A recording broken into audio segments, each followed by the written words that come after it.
the first person I spoke to was a strategist, and I said, give me all the shit things about working with charities and what would solve the problems if we were to set up an advertising model for a charity. And she said, time, right? So make sure there's a time constraint. Meetings, make sure there aren't many meetings, and communication. So she was like, break it down. It's 4 Zoom calls, 8 phone calls, 4 weeks.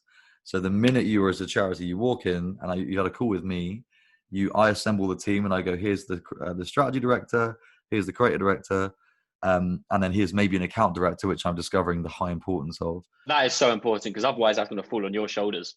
There's like 100 messages that have happened in all of them in the last 5 minutes. So I'm like, oh, and I was doing all of that myself originally. The thing that we decided to do was actually tell people the charities that we'd won.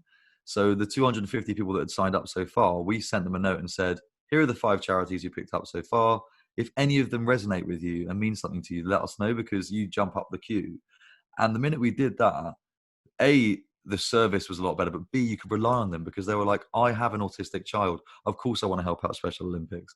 We have a kind of similar model to you, I guess. We've got an internal team of account managers, operation support, project managers, and we have a network all across the world of digital freelancers, senior consultants, content creators, influencers, and we can pull together bespoke teams and be really agile and mobile and all of this beautiful stuff that you're discovering.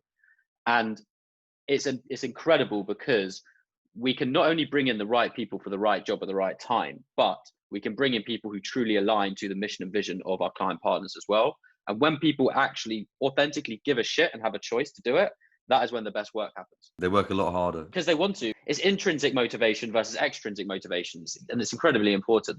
So extrinsic motivation, you're working at a big agency and you're doing it because you have to, it's your job.